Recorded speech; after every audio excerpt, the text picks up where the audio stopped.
first thing that I'm doing here is massing in the main areas of, starting with the background, the light side and the dark side of the background, bearing in mind those values that I was talking about in the introduction. I'm very conscious of the fact that I don't want to make the wallpaper too light. My lightest values are going to be saved for the highlights, and those lemons are only going to stand out if the background is relatively dark in comparison. So I'm conscious of the values. I'm blocking in the colours as closely as I can. I'll be mixing them up with a palette knife and holding that up to make comparisons throughout. And the same with the bowl. I'm very conscious that the bowl is similar in value to the background, but of course it's a very, very dark part of the painting. So I'll start to, as you can see, I'm painting the edges in, and then I'll paint the main body of the bowl in. And I will go back in and adjust these colours afterwards, but at this point I'm just trying to get strong value relationships. This stage of the painting, to get the whole canvas covered, took me probably less than an hour and a half, and within that time I'd got an image that was relatively convincing, and that's because I'd focused purely on values. You can see when I'm painting the lemons, very strong divisions between the areas of colour, so the darks and the lights, and then I will soften everything to blend those colours together. I don't want at this stage to have really strong edges, so once I've got the values in, I'll soften everything with a fan brush, and then it allows me to go back in and pick and choose which edge I want to sharpen. If you were to do it the other way and you'd masked in your values and you'd kept sharp edges, it'd be really difficult to actually go back afterwards when the paint's getting tacky or dry even and try and soften them. It's much easier to have all your edges soft to start with, and then pick and choose the ones that you want to tighten up. So that's how I generally work at this point, and as I said, the image is relatively convincing quite early on. It's then just a process of going back in, adjusting colours, adjusting edges, and adding further details.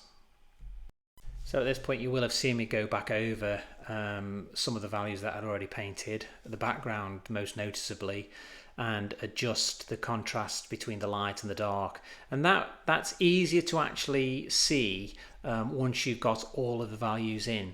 When we start with a purely white canvas, it's very difficult to make comparisons between one value and another. I find it much easier personally once I've painted over the whole of the canvas to then decide which bit needs to be lightened or darkened.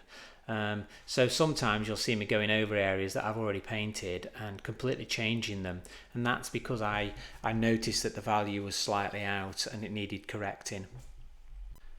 Now you'll see that the background's had quite a bit of work really. I know I'm not necessarily working on that now, but that gradation between the dark and the light, I've spent a long time on that. And that I'm aware that I'm going to go back over that with the detail and the decoration of the wallpaper. So I want to make sure that that blending is done while the paint's wet, and I can then work over the top of it with the details once it's dry.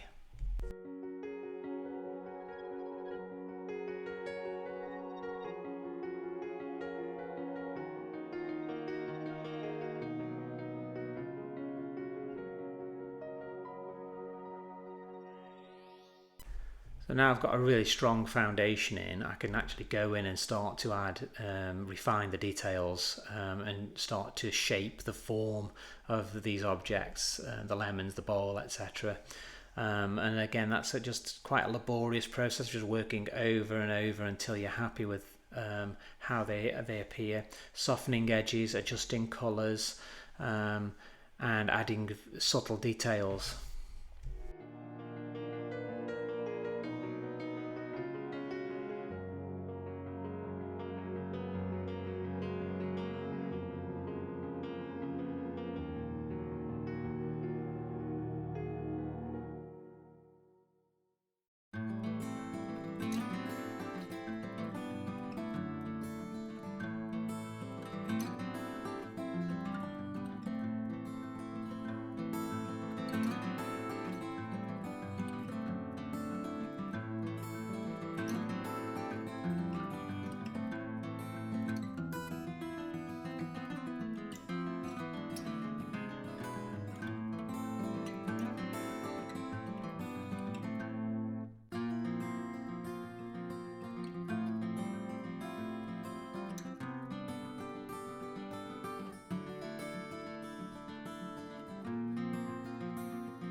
As I said in the introduction, I used black to start the painting of the decoration on the back of the wallpaper, knowing that that was going to have to gradually fade into a blue towards the top where the light was shining.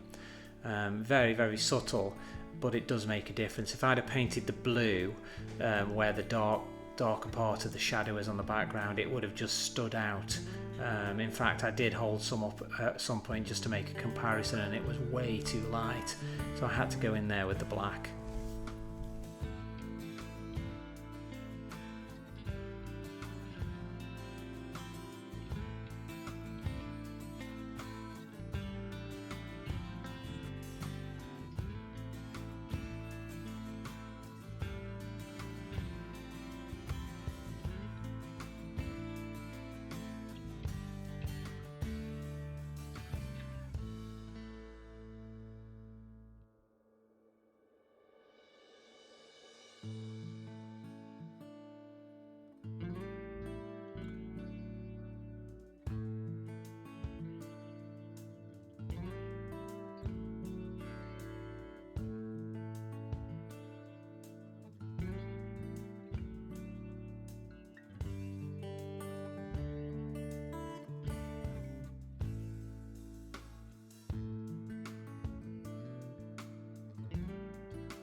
So here's the finished painting. I could have spent more time on it. At some point you have to decide though that it's finished. If I was to spend more time on it, I've probably worked more on the reflections in the bowl.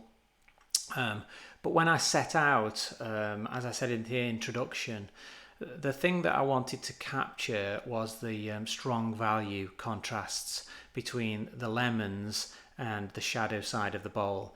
And at this point, I'd actually achieved that. And I don't think it would have added anything to the painting by labouring more on the bowl. There were the three areas. There was the background wallpaper, obviously, that gradation between the dark and the light. There were the bright side of the lemon against the dark of the bowl, and there was that triangle of linen. They were the three things that I sort of focused on throughout, and I find it's helpful to keep a simple target in mind. Although the painting's quite complex, try to keep your main goal simple, and keep referring to that throughout the whole process, because that's what you're aiming for. It's easy to become lost with details and subtleties, but if you can have an overall picture that you're trying to achieve, you're more likely to actually get there. Okay, so I hope you enjoyed that, and until next time, bye bye.